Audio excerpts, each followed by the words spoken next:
Self. Okay. Hello, everyone. This is your girl Valerie Mason Chase, and I am here with Cookie Man. the Cookie Man. All right. And so, welcome to another episode of Marriage Matters, brought to you by Marriage Beyond the Breach. And we have had several topics over the course of the last few weeks, and some were lighthearted.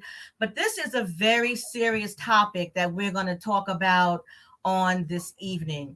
And what we're going to talk about is grieving the loss of a spouse. And, that's something that we never really want to face. When we say those words, till death do us part, and we mean them when we say them, but we're hoping that we're not going to have to face it. But unfortunately, death is something that happens to us all. And it's a very, very difficult situation for people to go through. It's one of the most painful and challenging experiences that an individual can have. So we're going to talk tonight. I have 3 guests that are coming on tonight, and I am so happy to have them here with us. I'm going to bring them on one at a time. And first person that we're going to have here is Minister Anna Reeves. Hey, Miss Anna. Can you hear me? Oh, let me unmute you. All right. There you go. Okay. Hi there. How are you? Well, thank you. Yes. Okay. I don't know if you ever met my husband, No. Frank, but here is my husband, Frank. Hello. That's Miss Anna. Hi, Mr. Frank. I've seen you though a number of times. Thank you. Welcome. So, Minister Anna, I'm just going to read a little bit about yourself so that our viewers can know who you are. All Okay. right. Okay. A little Minister bit. Anna Reeves has been a vocal elementary music school teacher she's had 43 years of experience, 43 years of experience teaching up to 32 integrated and mainstream students per class from K through 5. She's been recognized for the ability to teach a culturally diverse student population. She has a background in teaching music, and she's taken the time to understand how children respond to music. She would like to continue this career as a music therapist and dedicated to music therapy for children who are facing cancer and palliative care. She's in her 2nd year at Temple University Music Therapy Program. And her field work right now is at Princeton House Behavioral Health Center. Minister Anna has been a minister of music at Union Baptist Church from 1977 to 2006. And she completed the School of Ministry at Change Church. Whoop, whoop. And she has been ordained. We completed that together, and we were ordained together in December of 2019. During the pandemic and present, until the present, she's been working with Metro Sidewalk Sunday School of New Jersey once a month. Yep. Minister Anna was married to Donald Reeves Sr. She has 4 sons, Carrie, Jason. Corey. I beg your pardon. Sorry. Corey, Jason, Joseph, Joshua, and 1 daughter/granddaughter. Is it Jamira or Jamira? Jamira Moore. And she has 18 grandchildren. That is amazing. I only have 4. Girl, I don't think I'm ever going to make it to 18. So God bless you. God bless you. God bless you. Yeah, it's a tough job. Trust me. Yeah, it's a tough job, but somebody's got to do it, right? Yeah, somebody has to do it. Do you remember all their names? Yeah, I pretty much know all their names. Okay. I call their names up because we all need it. Yeah. I hear you. So, Minister Anna, I want to thank you so much for being our guest this evening. And I would like to bring on our next guest of honor. And this is Deacon Martin Owens. Hey, Deacon Martin. How are you? I'm doing well. Hello. How you doing? And again, thank you so much for being here. So I'm going to read Deacon Martin's bio. And while I read his bio, I'm going to put up a couple of pictures on the screen. So bear with me. This is my first time sharing a screen. So I am going to, what did I do before? There, okay. Now, there we are. Okay, so I'm going to read Deacon Martin's bio, and I'm going to scroll through these pictures. So Deacon Martin Owens, he has a son by the name of Quentin Owens. Deacon Martin met Tanya Trivett March 5th of 2004. And both Deacon Martin and Quentin, both of them, proposed to Tanya on March 12, 2005 at a church event in front of everyone that was in attendance. And they were married on October 8th, 2005. I'm going to the next picture. Tell me what And even Tanya and Quentin exchanged mother-son vows. That was very special. Martin worked for Home Depot doing kitchen cabinet refacing before starting his own home improvement business by the name of Much Improved LLC in 2007. Tanya worked 21 years at Comcast before joining Martin to run their home improvement business, as well as her wedding and event coordinating business by the name of A Touch of Elegance. And I saw some of the work she did, and it was absolutely amazing. And their other business, Giving You Props, creating decor, furniture, and stage props. And I've had the honor of utilizing one of those stage props for one of my classes at Change Church. Tanya started attending Victory in Christ Christian Center a year and a half before meeting Martin in 2002. Deacon Martin started attending with her in April 2004, and they both became serving partners in January of 2005. They both served in several ministries, with Tanya mainly serving in praise and worship and the women's ministry, while Martin served in the sound booth as well as the youth ministry. And they served together in the marriage ministry, and they became certified Christian marriage counselors. They did premarital counseling for several couples, as well as coordinating the weddings for a few of them. Along the way, Martin became deacon at Victory in Christ Christian Center, and Tanya took on the decor and some coordinating of the events at the church. But no matter how much they served, they made sure they put their marriage first. And every single, now this is going to get you right here. Every single Tuesday night was date night. Now, are you ready for this? In almost 15 years of marriage, they only missed 8 Tuesdays. To me, that is absolutely amazing. Only missed 8 in 15 years. 765 date nights in all. And in June 2017, Tanya was diagnosed with stage 3 triple negative breast cancer. And although she beat it and was considered cancer-free for over a year, during that time, being the diva that she was, it's his words, Tanya started making fashionable face masks. Yes, that was well before COVID-19. Honey, go back a couple of slides because I want to show them masks that she made. There you go. Facial expressions. She came up with the idea for face masks that were fabulous and glamorous and fun. And Tanya and Deacon Martin launched Facial Expressions in October of 2018 during a celebration of life. But in May 2019, Tanya was re-diagnosed with stage 4 cancer in her lung. The breast cancer they thought was gone had become metastatic. And although she was beating it, and the cancer in her lung had decreased in size well over 50% by the end of December 2019, and in January of 2020, it was discovered that it had also traveled to her brain. And despite the best efforts, on August 7th, 2020, she went home to be with the Lord. But not before Martin coordinated the biggest drive-by parade ever heard of in a residential area. And I remember that. I wasn't able to attend, but I watched the Facebook Live. There were between 250 and 275 cars that came by their home to give well wishes to Tanya, holding somewhere between 500 and 650 people. They drove by their house for 2 hours straight. And I remember that the line of cars went a couple of miles.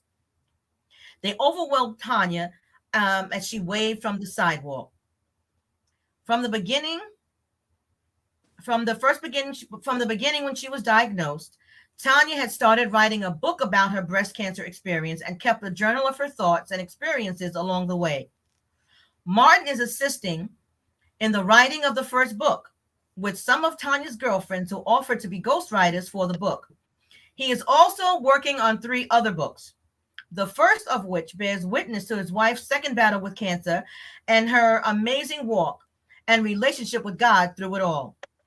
The second book, my husband lost a picture. Sorry, Martin. Well, let me just come back and stop sharing. Okay, there we go. The second book expresses his grieving experience in a very real and raw way. And lastly, the third book is their life stories combined into one, as they eventually did become one. 4 months before Tanya passed, Tanya and Martin founded MTAC, More Than a Conqueror Incorporated. That is a nonprofit organization set up to support families going through cancer battles. Deacon Martin has spent his time helping several people and families who are battling cancer, whether he's doing home repairs or improvements to their houses, extreme makeovers, or just plain being there to talk and walk with them through the process. Deacon Martin has been blessed to be able to still honor his wife while helping others the way she would have wanted to and planned to. Wow, that is amazing. That is amazing. And you know what, Deacon Martin, I was telling my husband that I remember the first time I saw you and Tanya at Victory in Christ Christian Center. It was probably 6 or 7 years ago. And at the time, Frank and I were separated. And I remember watching you and Tanya, and I was just so in awe of your relationship and the way in which you two loved on each other and just the way that you looked at each other. I told my husband, I would look at y'all and I would say, wow, that's what I want. That is the marriage that I want. And, you know, since we have been restored, our marriage has been restored, I have to say, praise God, that is the marriage that we have. But I just want to let you know, that you and Tanya were an inspiration to me so many years ago. And I remember a couple of years ago when we were in Israel and you guys were sitting on the steps and you were sitting next to each other. And I asked you guys to kiss and I snapped the picture and I posted it on Facebook. Because to me, that picture, that snapshot, that is a snapshot of the love that you and her shared and the relationship that you had together. So I just want to say God bless you, brother. And thank you, because you and she were a living example to myself. And I can imagine to so many other couples as well. Praise God. Praise God. Thank you very much. Yeah.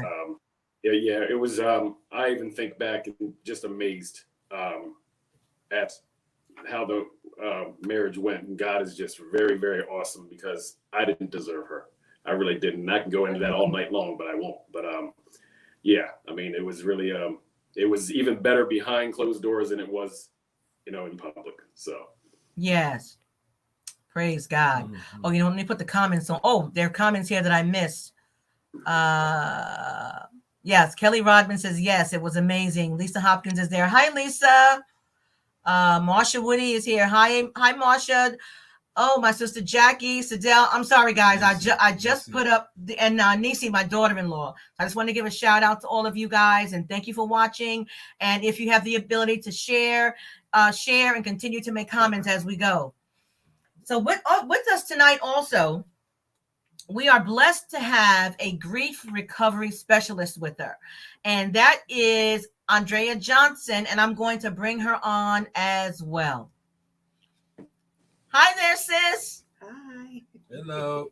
So nice to see you. Thank you again for being with us tonight. Yes. So I'm going to read Andrea's bio, and then we're going to get started.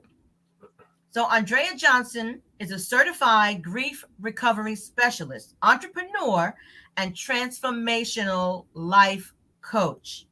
And she is also excited to have you here to learn more about her and how she can serve you.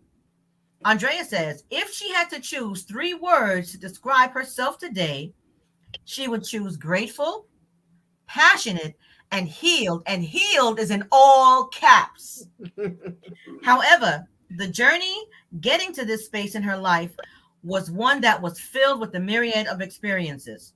At one point, it just seemed as if she were in a perpetual season of loss. She lost loved ones, businesses, friends, connections, and even her marriage. She was in a complete state of shock and was engulfed in grief with no idea on how to find her way out. So what do you do when you look around and all you see is loss? How do you pick up the pieces and try to move forward with your life when your life as you know it has been snatched away from you? Most people are told that time heals all wounds, but Andrea is here to tell you, while that statement may sound good, it is not necessarily true. Mm-hmm. In her own personal journey through grief, time was not the thing that healed her wounds. Her healing came when she made the decision to no longer allow the loss to control her future. She realized that she had to face her grief head on. And she did that by enrolling in a grief recovery class and immersing herself in all that the class had to offer. She was committed to learning and mastering the tools to heal her heart and her thinking. After having gone through the class and having walked out her own personal healing journey, she knew she was committed to this work for life, and she began her practitioner journey as a certified grief recovery specialist. Now, not only does she have personal and intimate knowledge with walking through the grief journey, she has the training and the education to support it. She knows what it's like to live day by day in a cloud, feeling like there is no hope in sight. She also knows what it's like to walk in clarity, freedom, and true transformation. It is her sincerest hope that you will allow her to support you on this journey. And it is her desire to alter your perspective in the way that you see loss. So if you're ready to take the leap, she's here to jump in the process with you. God bless you, my sister. God bless you. Thank you so very much. All of you guys, all of you.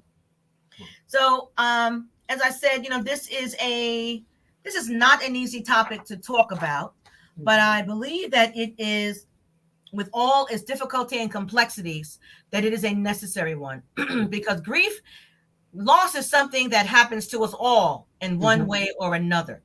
Yeah. So I'm going to begin by asking, I'm going to ask you, Miss Anna, anything that you want to share about your deceased spouse and your relationship with him.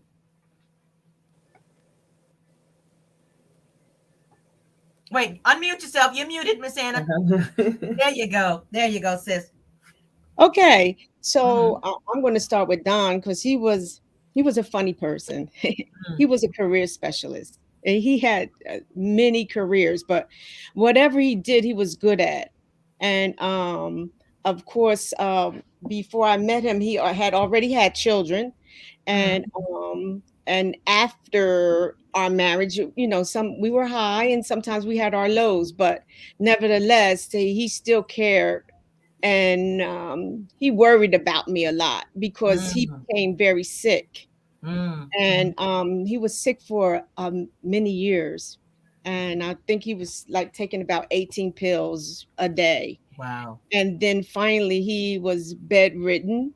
And at the time that happened, I was in a ministry school, and he was so up and helping me that it kind of like really brought us together, on seeing something that God has that's special for us. Yeah. And he was just happy to be in it. He thought he was being ordained, really. So the way he was studying, he said, and you have to know this, and you have to know that. And I said, okay, I'm trying to get it. But I think, I don't know what the Lord had planned, but the way he planned it, it worked well. It worked well, and we came together. And I know that some people say they're not prepared for the death, but every day Don would remind me, and I'm not going to be here long. And I'd be saying, no, wait a minute. You don't know. I might leave first. You never know.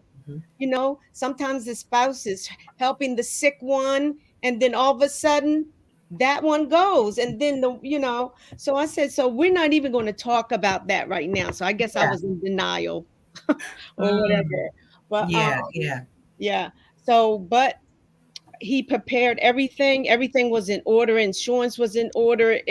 The only thing I had to plan was the way the funeral went. And I didn't even have to plan that because he planned it. Wow. Okay. So, I can't say anymore. He was very good. Wow.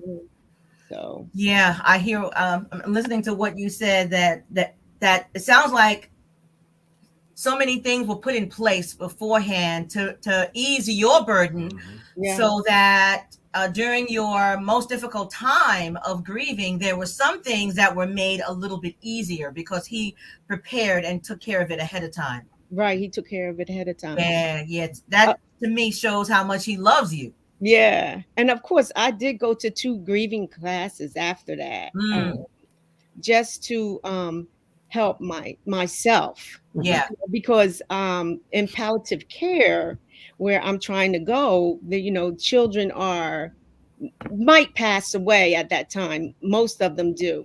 So I thought that would be a very good thing to take. And to take away from that, I learned some phrases that, like, really, they're not important. Like, you'll get over your loss, or it takes time, or you'll find somebody else, or, all those things. And I kind of disagree with that, but yeah. that's my thing. Yeah. Well, sometimes people don't know what to say. And my mama used to say, if you don't know what to say, then don't say nothing. I know that's absolutely nothing. Yeah. So I was going to give a shout out to Pastor Sandra Howell, who's watching with us, and Rachel Mariano. Rachel, I love you, sis. I haven't seen you in a while. I miss you. So, Andrea, I want to ask you this question. Many years ago, there was someone by the name of, I think it was Kubler-Ross. I think Elizabeth was her first name, who came out with these stages of grief. Yes. And defined what they are. And so tell me your perspective when it comes to those stages of grief. First, explain what is grief. Okay, I was getting ready to go there. I was going to say, let me talk about what grief is. So 2 definitions of grief. Good evening, everyone. Two things, definitions for grief. Grief is the normal and natural reaction to a loss of any kind. Yes. So some people like to just associate grief with the death of a loved one. But it is associated with the death. It's the normal reaction to a loss of any kind. Also, grief is the conflicting feelings caused by the end of or change in a familiar pattern or behavior. Those can cause grief. Yeah. Okay. So the change in anything. I had to grieve a car after my divorce. I had to grieve a car. People are like, what? You had to? The car meant something to me, and it was it helped me through my phases after my divorce. So when it was time to get rid of the car, I had to grieve a car. And so I just wanted to give that information out, that grief is just not isolated to the death of a loved one. Right. Yes. So the lady you are referring to, she came up with these 5 stages of grief. And so what I believe and what I teach, I don't promote 5 stages of grief. It's just grief. Right. There's no complicated grief. It's just grief. There could, and the reason why I don't prescribe to that is because one of the first stages that she lists is denial. Right. And when somebody is affected emotionally, they're not in denial that this hurts or that they've been affected by something. Mm-hmm. And so, you know, when my grandmother passed, I wasn't in denial that she didn't pass. I was in grief.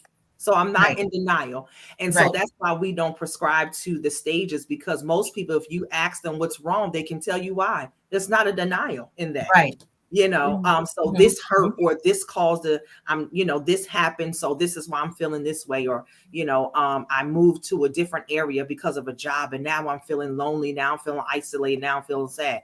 That's grief. That's not denial. And so that's why I don't prescribe it. Even though you can have those things when you are going through a grieving process, but it's not necessarily different stages that a person will encounter. And so it's not like, oh, you know, listening to someone, you're at stage 3 in grief. No, it's not like that. It's just you're in grief. And now we need to find out a way and work through it. So now you can recover well.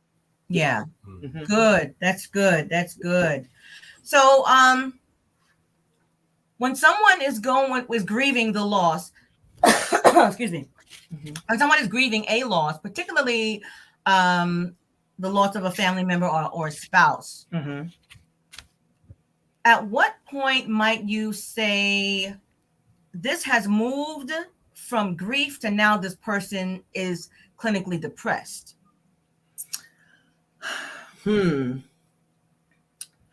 So I wouldn't say they would move from that. I think it's just in grief. And I say that because society has told us what grief looks like. Right. And if you don't look like that, then you must be good. You must not be in grief. And so if I experience something that is a change in my pattern, or familiar to me, and if I'm not sleeping in the bed all day with the curtains closed and I'm not going to work and I'm not doing this, then that means, you know, if I'm not doing that, then that means I'm fine. I'm okay. Yeah. Right. You know, she went to work today. She's smiling. She good. She not in grief. She's working her way through it, where that's not the case. And a lot of times that can be misleading, because grief does not look like what society tells us that it should look like. Also, society does not prepare us for loss. Society teaches how to gain and acquire things, but but society does not prepare us what to do when we encounter a loss. And like you said, loss is going to happen to us all in some kind of shape, form, or fashion. We are going to experience loss in some form.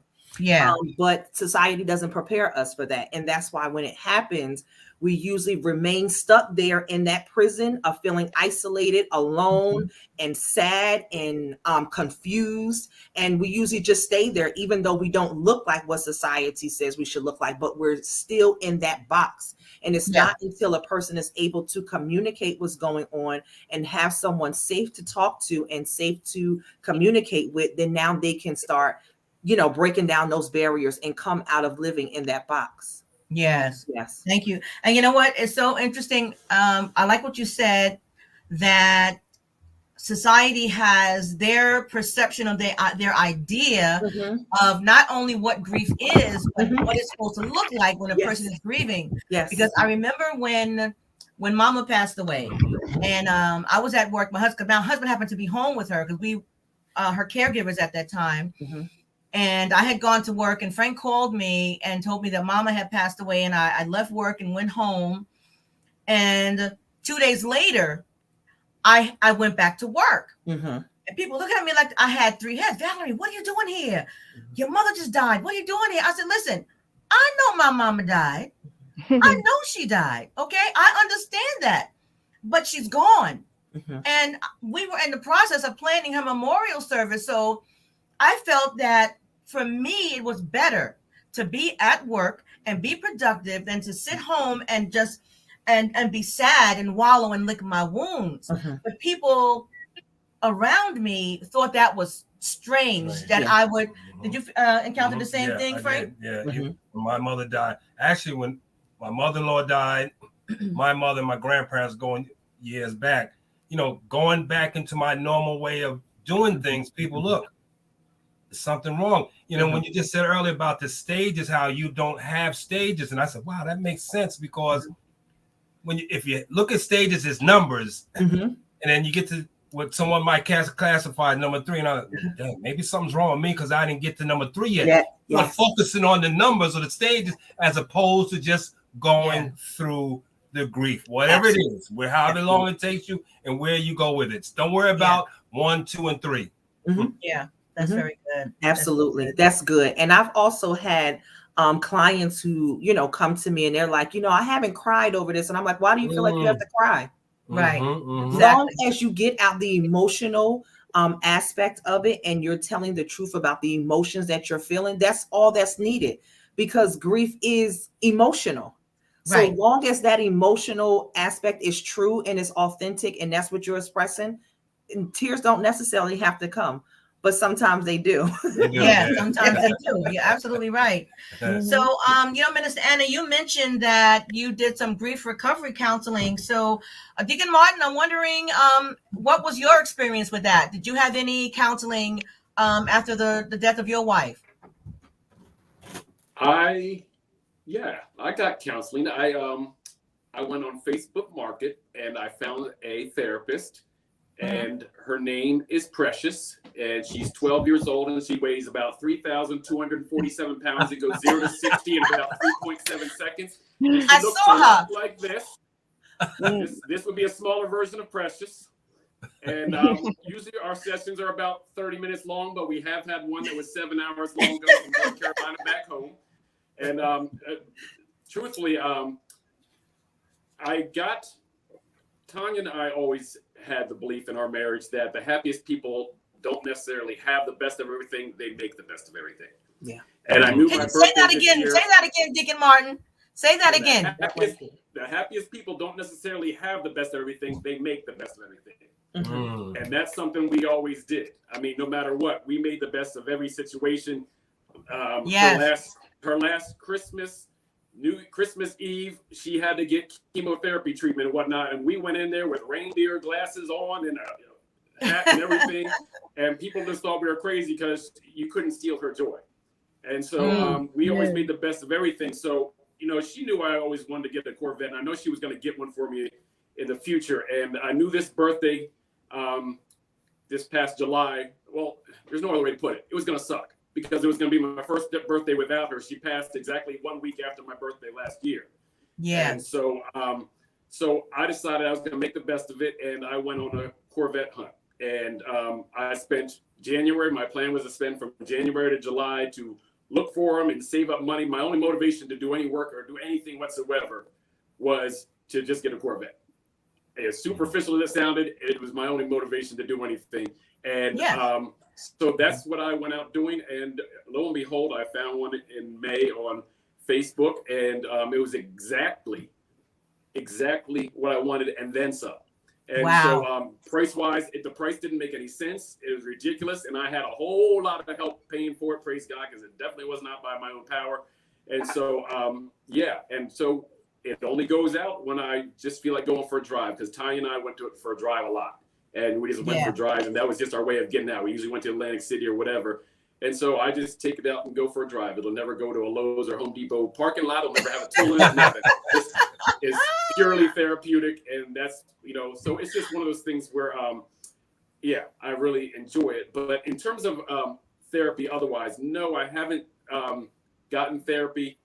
And it's not because I don't believe in it. I think if people need it, they need to get it. I just kind of, I navigate through in different ways. First of all, let me be very, very, very clear. God has been carrying me through all of it.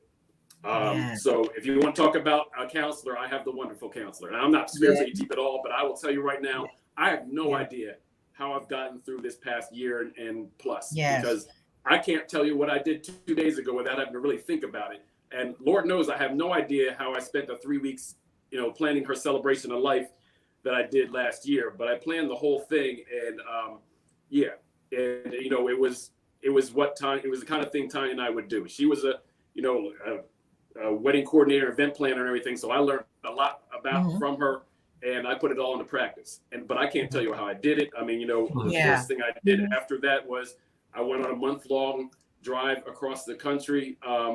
I remember. To see all the places that we were supposed to go together, and I spread her ashes in all those places. So I mean, I did there's a lot of things I did creatively that, you know, were helping with therapy and everything, because that's what we did. And so I really I mean, you know, writing the books has been therapeutic, but let's remember that all therapy isn't without pain. You know, physical therapy is very painful. Well, so is this kind of therapy. And writing the books, sometimes I have to take long lapses because reliving that is, you know, it's difficult, but it's good. It's necessary, and I'm, you know, definitely glad I'm doing it. She did not leave this earth without leaving me with a whole lot of purpose. So, but you know, and the only other thing I want to say on that is, you know, they say that cancer is the worst, and I kind of disagree. And I've been saying this, and what I would say is instant death is the worst. Because with cancer, I got a chance to say everything I wanted to say and do everything I wanted to do for her to honor her, you know, and some people just don't get that. They don't get that preparation. The person is just gone.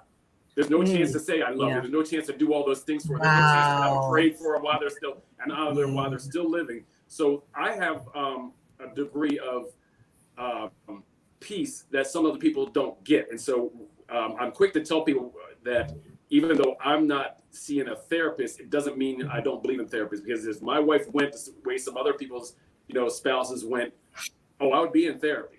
No doubt. No doubt at all. So, you know, I just want to be quick to say that, but Yeah.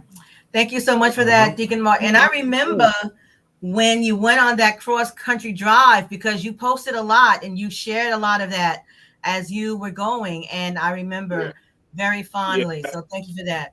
And I'll say, one thing I'll say about that is, although I was posting every day, I was not on there. I would post, but I wouldn't go on read. I wouldn't interact, because that trip was all about me, God, and Tanya. And that's it. Right. So, you know, I was just posting for the sake of sharing, but I was not involved with everybody else. That was a trip, and I got a lot of insight on that trip. A lot. I mean, nice. So it was very good. Nice. And I want to give a quick shout out to Andy. Andy is on, and David Rothwell. Thank you so much for watching. Minister Anna, you wanted to say something. Yeah, I just want to say that Martin right now has inspired me. You know, like a lot of people believe in God, but the best thing is to believe in what he can do. You know, a lot of people don't believe in what he can do. They just believe like that's his name. But I see that you really believe what he can do, and he can do all things, you know. And we don't have to hide our feelings, because he knows all about what we're going through. And just like Job and just like David, they went through, and he brought them through. He'll bring us through too. Absolutely. But we got to believe it. You know. That is so true. That's so true. So, Minister Anna, talk for a minute about your support system as you were and are grieving. Well, the first thing that happened was Lady Daniels called me. I don't know how she heard about it, but she did. She called me, and that was the first. And then right after that, of course, she asked what she could do, and then she took me through some things that we talked about for a while. Gave me the phone number. And then, as you know, that I worked for Union Baptist Church, and I worked for Shiloh, and then I have my own church, and I have many people to come and share with me. And then, of course, I have a lot of grands. So they pretty much kept me going with all of my friends from the ministry that brought food over and dined with me and everything. And I always say, like, don't forget me. Don't do all of this, and then at the end you disappear. You know, because sometimes that's what people do. Not that I need them or anything, but you know what? We all need encouragement. You know, so and then so people start isolating themselves, because the reason why they isolate themselves because everybody done left them. So, you know, because they say, oh, I don't know what to say to her, or I can't invite her anymore because she doesn't have a partner, or you know, only for couples. I mean, you know, like, no, you know, I'm here, you know, to invite her.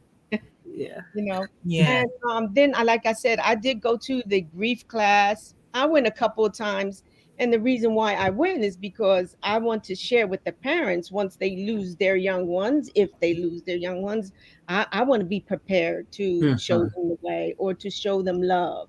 That's the most important thing. Yeah, yeah. That's good.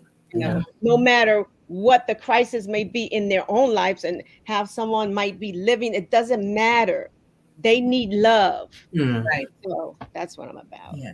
I just thought of something, Minister Anna, as you were talking, and you said that people who perhaps would have invited you and your spouse to things before no longer would invite you because this is for a couple and you're no longer a couple. And I'm wondering about that.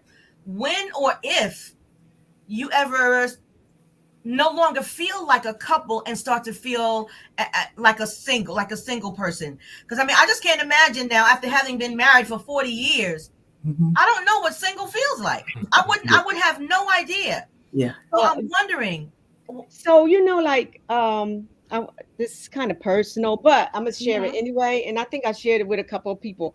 A few times I wake up in the bed and I'll be saying, okay, that felt pretty good, but where are you at? You know, like where you at? You know, like what? You know, but that really doesn't bother me at all. Sometimes I just show up anyway, you know, like, oh, you here? Yes, I'm here. Sorry. And then they say, well, come on in. You know, you feel comfortable, I feel comfortable. Yeah. What can you speak to that a bit, Deacon Martin? Okay, so I mean, in terms of my my circle, I have a whole list of quotes that are my favorite quotes and everything, and one of them I actually got off of Facebook. You know, with all the wisdom that Facebook gives you, it's a picture of a dime and a nickel, and it says, "Sometimes your circle gets smaller but increases in value." Wow. I like that. I like that. Very true in terms of very true in terms of my circle, and that's, you know, some of it is my doing and some of it is, you know, other people's doing and whatnot. Because I'm amazed at the people that God brought around me for such a time as this. Some of them I'm not surprised about at all, and some of them I am surprised about, and you know, but it's been amazing to see people, you know, who are there, and you know, they've been a blessing because they've really allowed me to speak my mind, and you know, I might have said some off the hook things at some points and whatnot, and you know, they just listen, because I think that's one thing I think Mr. Anna said it earlier in terms of people not knowing what to say. The truth of the matter is the reason why you don't know what to say is because there's nothing to say sometimes. And sometimes the best thing you can say is I don't know what to say. Okay. Yes. You know, and because even just saying I don't know what to say, but I'll pray for you or whatever is fine. You leave it at that, because the people who try to cheer you up or act like they're going to be some kind of pep rally coach or life coach for you and, you know, get you through this and everything, you know, they end up just sounding, I'm sorry, but they just sound stupid sometimes. And it's just like, stop, just stop with that. I was like, you know, there's nothing you can say. There's nothing you can do. And, you know, the only person, you know, take, for instance, you have a car. If it breaks down, where do you take it? To the maker, right? My heart breaks. Where do I take it? To the maker.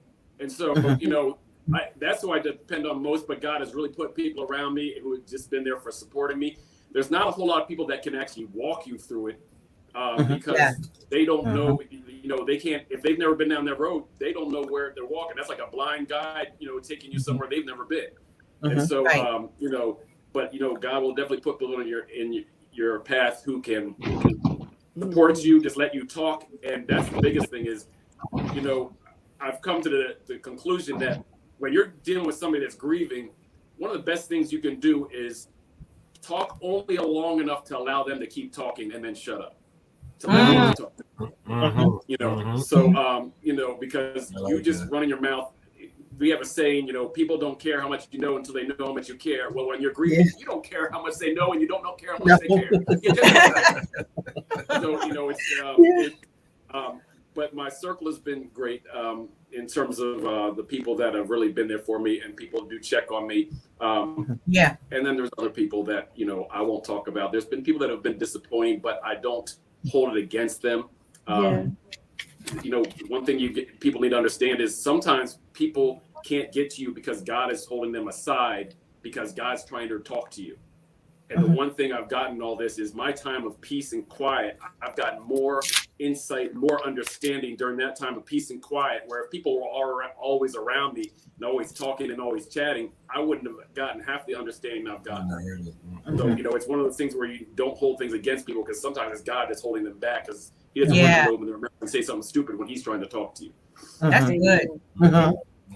That's really, really good. Because some people in your presence could get in the way of God's presence in your life. So that's really good. Can I push a book that was really good? And go ahead, Miss Anna. It's called Divine Disruption by the Evans family. I think they all get together and they talk about losing the crisis in their life and all that they have lost. And how life breaks your heart, but you have faith. That was really a good book. Thank you for that. I just wrote it down. Go ahead. Andrea, excuse me. I would like to ask you this question, if I may. I got to put on the reading glasses. You know, eyes aren't as good as they used to be when I was 20. But here we go. It's okay. What are the preferred treatment modalities for grief? To speak with someone like me, a grief specialist. Okay. But honestly, it would be to speak with a professional who understands grief. And just like Anna said, and Minister Martin said as well, is a lot of people don't know how to address grief. And we say what we are accustomed to saying. We say what we grew up hearing. And so, you know, we always hear that at a funeral, don't cry. And, you know, oh, the person's in a better place. They don't know any better because they've been conditioned. We've been conditioned to say that. We've heard it being said at funerals. We've heard it being said when people experience things. And if we don't hear that language change, we keep it. And then when it's our time to experience something like that with people around us, we use it. And we keep using it until we're able to say, go to someone that is, you know, knowledgeable in grief, or just experience people that have been through grief and say, you know what, you need to change your language. And that's all it is. It's just a language change in changing your perspective of it. So no, you know, time will not heal, but working through the time, then that will heal. That will heal. You know, and so if you're not working towards, you know, finding your healing and being active in your healing, it's just not going to happen.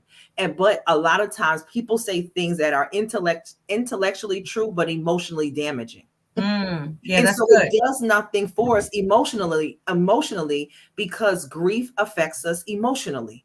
So I can't fix grief intellectually.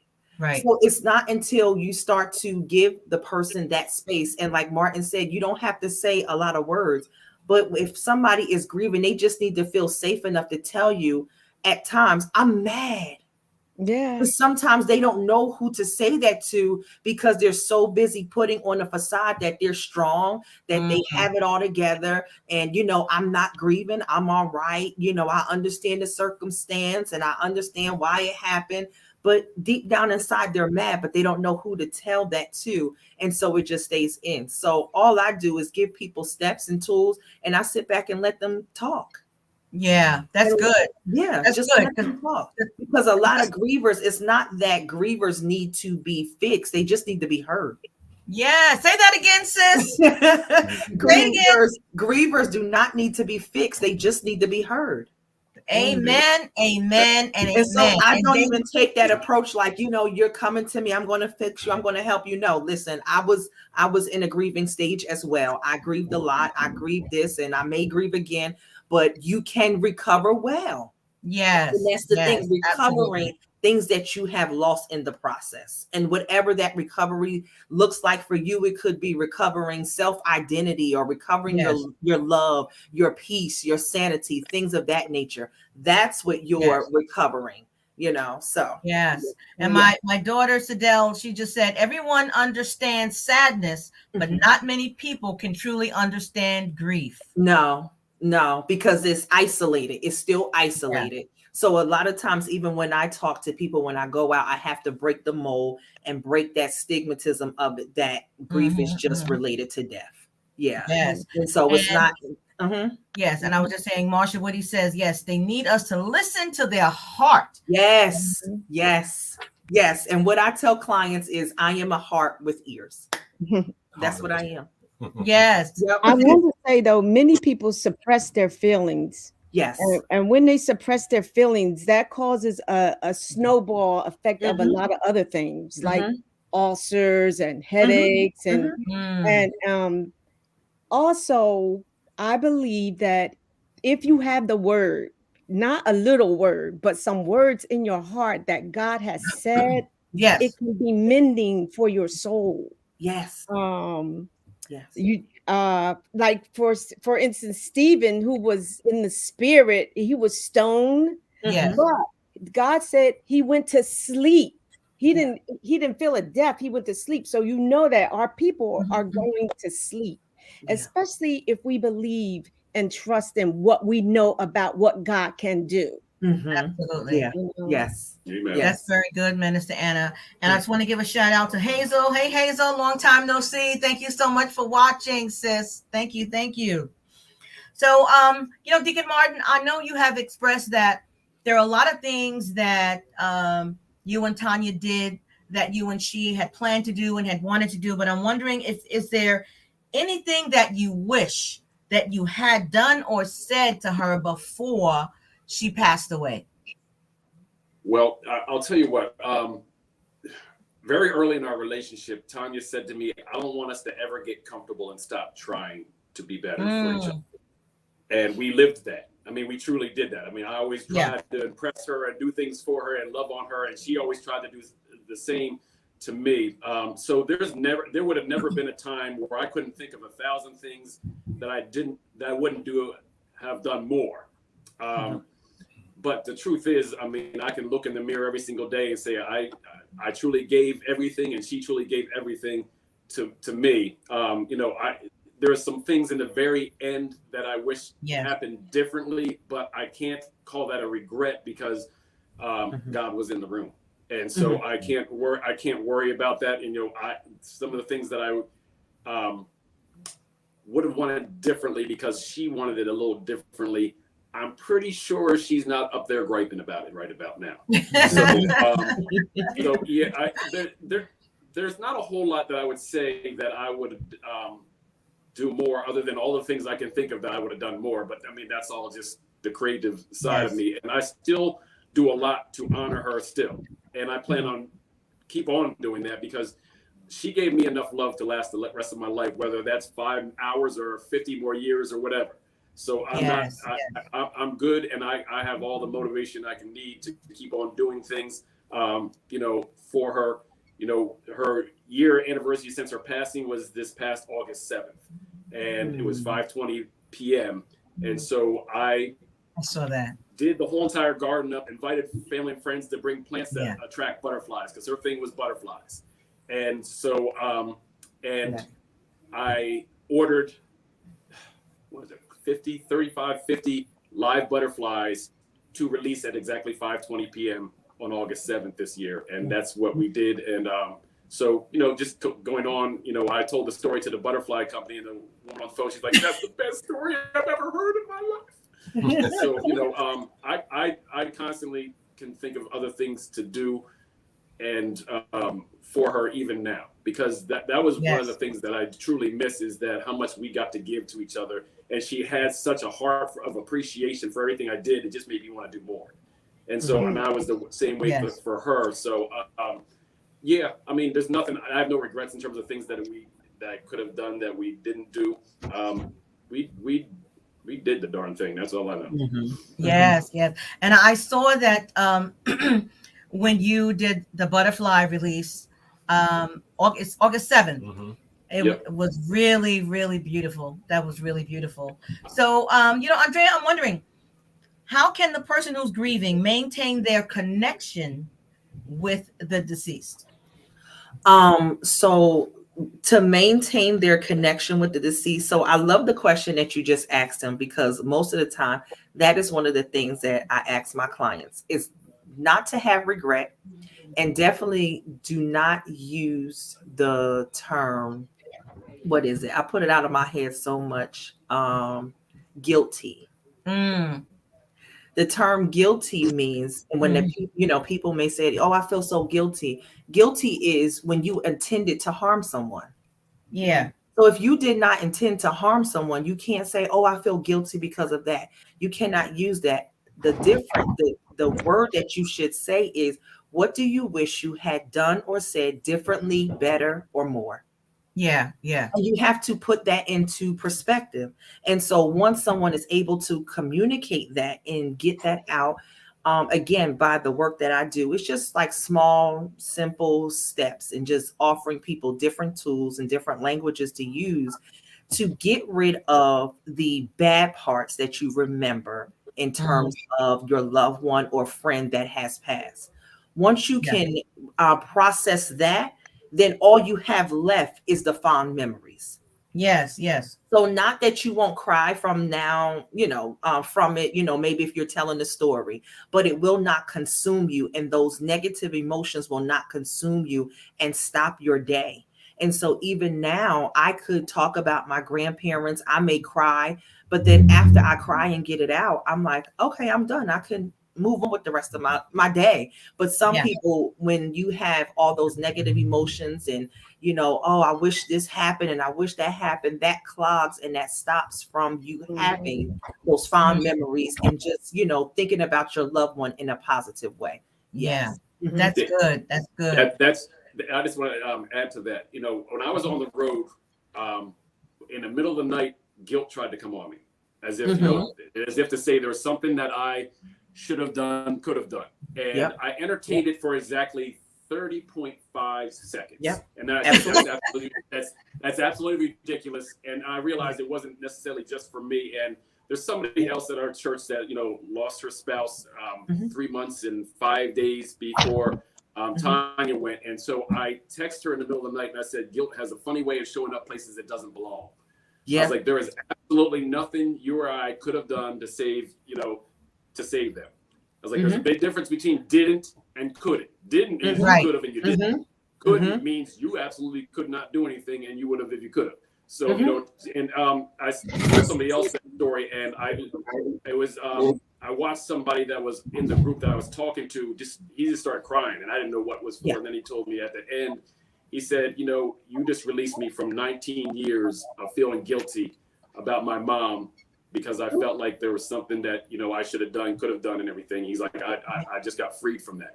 And so it's one of those things where, that's what I love about God, giving you a chance to use your grief to kick the devil in his behind, and and minister to somebody else while you're going through it.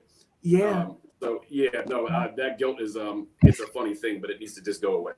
Absolutely. But you see, it was the different language that you use in that situation, and that's all it is. And from a child, we're taught first aid. So when you fall, clean it, put a Band-Aid on, some ointment, stuff like that. But from a child, most of us, we're not taught to check in on our feelings. Let's process stuff. Let's so so-and-so died. How do you feel? We're not, well, at least me and my family, they've never taught us how to check in with our emotions and, how do you feel, that this so-and-so passed. I mean, I had grandfathers that passed and I was like, I'm scared to go. I'm not going. Okay, well, you can stay home. But nobody never talked to me about it. But now if I hit a bruise or I fell, okay, come here, let's clean it up. And so that's what, I've carried that until, I've hit a lot of bumps in the road and I'm like, I can't live like this no more. That's very true. I mean, and not only were our emotions not talked about, very often, at least from my perspective and what I experienced, is that when there was a display of emotions, you were taught to suppress them. Not to display those emotions. Yes. I want to give a shout out to Mama Martell. Hey, Mama Martell, good to see you. Thank you so much for watching. Well, we say, don't let our emotions talk us out of God. Okay. Yes. Yeah. Mhm. Yeah. Mhm. Yeah. That's very good. That's Absolutely. very good. Yeah. Yeah. So, Minister Anna, I want to ask you, what would you say to someone who has just recently lost a spouse? What would I say to someone who just recently lost a spouse? Well, first of all, I'd probably just give them my condolences. And then I would sit with them as long as it takes. Mhm. And, And and listen. offer, like, do you need anything? What do you need? Mhm. I mean, it's nothing much. It's what they want. It's what they're going to Yes. share. It's what they're going to bring to me Yeah. to do. Yeah. Yeah. That's at first. Yeah. I just wait. Mhm. Yeah. That's good, because sometimes all you need to do is just be with them. Yes. Yeah. And sometimes you don't need to say anything at all. Mhm. Just Be be there. Yeah. And if they want to say something, they'll say something. And if they want to sit and not say anything for half an hour, 45 minutes, sit there in silence and just be with them for that half an hour, 45 minutes or hour or whatever amount of time that it is.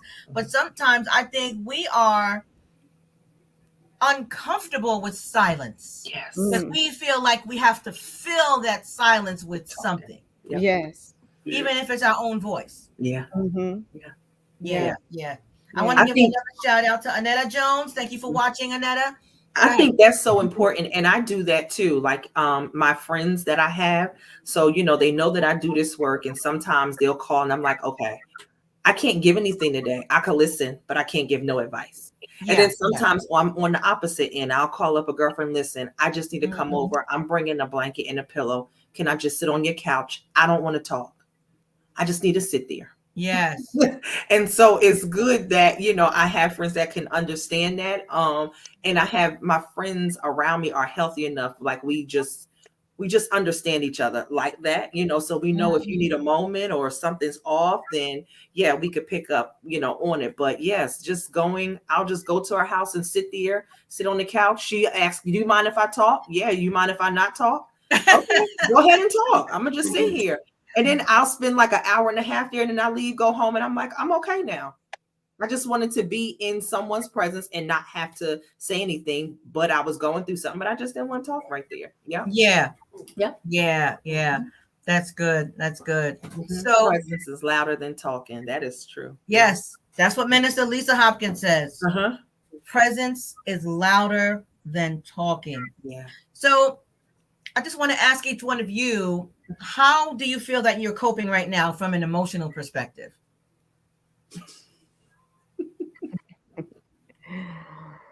Oh, that's a loaded question. That is.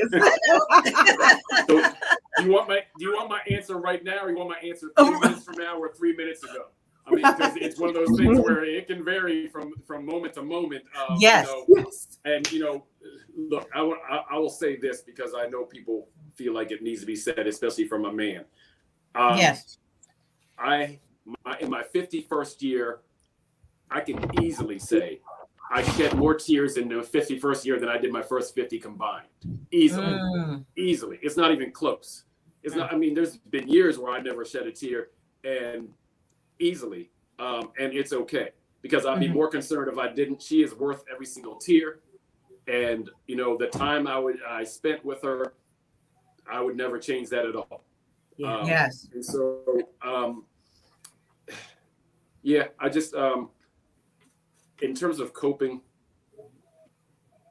I'm doing what I need to do. I mean, I get up every morning and I just do. And I'm very, going back to the question you asked in terms of like what we would say to somebody that recently lost a spouse, it's like they've said, I would say very little, because, different ones, you don't know where somebody's at, for one thing, and everyone's loss isn't the same. I mean, there's some people, marriages, not everybody's marriage was the same. And some people, they lost a spouse and they were able to move on very quickly and have, somebody new within months or whatever. And that's not a fault of theirs. I mean, if that's how they were, that's how they were. And then there's other people that will never, ever marry again or never be in a relationship again. And it's understandable. So I think I would probably speak more to myself in terms of what I would tell myself I was going to go through in the upcoming year. And, you know, it would be a lot in terms of just telling myself you're going to go through hell. And it's going to be, you know, they say that hell is the absence of God in your life eternally is the worst part of it. And, you know, so I got a little taste of it because I have the absence of the love of my life for the rest of my life. And that's bad enough. And so if that's how bad it is, just being away from my wife, I don't even want to think about what it'd be like to be away from God for the rest of my life. So you know, but Tanya left her peace with me, and she taught me patience in all the years that we had together and everything. She was who God sent to calm the storm in me, and so you know, I'm amazed in terms of my ability to be patient in ways I never was before, and the peace that I have on me in different situations. And because I use this as an example. When we were fighting battles against the enemy of whatever kind and whatnot, we fought back to back when felt like we were surrounded. I had her back, she had mine. When we keep in front of us, we fought with her, side by side when we kept our issues in front of us, and we never allowed our issues to become between us. And so now I feel like there's part of her that she's left with me also has me fighting in a way where it just keeps me calm. And right now I keep things away from me that are just not good for me, no matter what that might be. I make sure I have my peace. I don't like my peace being disturbed. I like my time of quiet and everything. And so I do what I have to do for me. There is a time, we have a saying at our church, it's not about you. And that's true. But right now it is about me. And until I am better, it's going to be about me until I'm ready to go and minister to others. People might get ministered to me as I'm going, but it's still, I'm not on assignment for anybody else right now. I've got to get myself at a certain place, and God's got to be the one to take me there. And until I'm there, I'm going to do what I have to do for myself. And so I'm moving on every day. And, I think it was like Andrea said, some things you don't necessarily recover from. There's certain wounds. Look, part of my heart is gone. You ask somebody who lost a leg or a limb or whatever, and you know how they say they can still feel it and whatnot. Well, guess what? I'm still feeling. And so, and that part is not coming back to me. So I have to, I'm going to move on with it. And time doesn't heal all wounds. Sometimes time just allows you to get used to the pain. So that's what it's allowing me to do. And, so I'm being very patient with myself and making sure I do what I have to do for myself. They say animals are most dangerous when they're wounded. I'm very dangerous. I got to keep my distance from people and, not allow myself to get aggravated by somebody and say things I don't mean or maybe do mean and shouldn't say. So that's about where I'm at. Okay. All right. Thank you so much for that, Deacon Martin. I really appreciate that. Minister Anna, how would you address that? Well, I'm going to start with this. God is sovereign. He can do, whatever he needs to do, but he will know how we feel, and we can be angry. We can ask him questions, no doubt about it, but be respectful. I'm not judging what he's doing. I'm just letting him know how I feel. Yes. And so I am down with 2 Corinthians 5:8 to be absent. I'm talking about Donald. From the body is to be present with the Lord. So we talked about that a number of times, Donna and I, and I just feel good about where he is. Yes. And I feel good about where I am. Praise God. Thank you so much, Minister Anna. So Andrea. Yes. I'm going to let you have the final say. Whatever you want to share regarding this subject for people who whether they have lost their loved one yesterday or whether they've lost their one 25 years ago. Be kind to yourself. Yep. Be kind to yourself, because one thing I think it may have been Minister Martin said, like, his relationship is unique. And I say that a lot. You are unique. Your relationship to the person or thing that you were connected to is unique. So therefore, your grief is unique. It doesn't look like somebody else that went through the same situation, same time of the year. It does not matter. Your grief, your situation is unique because you're unique. And that's why you need to take time and be kind to yourself. There's no timeline. There's no, I started working on this grief a year ago and I should be over it. That's not your timeline. Right. You're still processing it. And that's okay. It's like, we have to get into this mind frame that I'm not on anybody else's timeline but my own. And where I am right now is okay. Right. Yeah. And so it's just breaking down that barrier of thinking that grief looks a certain way. It looks the way you are formed and fashioned. Yes. Yeah. And that's just what it is. But there is a way to get over grief. There is a way to get through grief and a way to process grief. I like one thing that Martin, well, not one thing, but what he was saying is how he went on the road trip. And even though he's not seeing a therapist, he's still working on it.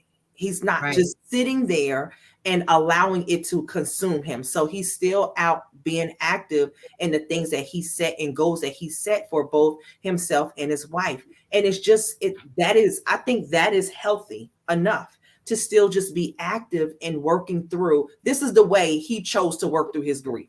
So somebody else might not be able to purchase a Porsche. They might be able to do something else or come and talk to someone, you know what I'm saying, like me. But you have to be active and intentional about getting through it and not just sitting in it. Yeah. Amen. Yes. Yeah. That's so good. That's so good because it's about doing the work. It's about doing the work. And it's hard work. Yeah. It's hard.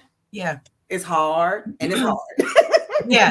But always remember that it's okay to not be okay. It's okay to not be okay. Some days I have days where I call it not today. Yeah. I'm not advice. I'm not giving it. Not today. I'm not being super mom. I'm not being super friend. Not today. I'm not cooking. Not today. I'm not cleaning. Not today. I don't. Yeah. I like that. And that's okay. I call it my not today day. Not well, today. I'm going to steal that, but I promise to give you credit because I'm going to listen. My thing is going to be not today, and tomorrow ain't looking so good either. Yeah, and guess what? It's okay. And it's okay. It's okay. And I okay. think a lot of the time. So you asked the question about our emotional state, and I would say that I'm still in the process. So I'm still alive. So things are still happening. So even though I do this work, sometimes I need support as well. And I'm okay with that because I know that I have not arrived. I know that I won't arrive until, I close my eyes because things happen, things change, and I have to be okay with that. But I know that there is support to help me when I go through those changes.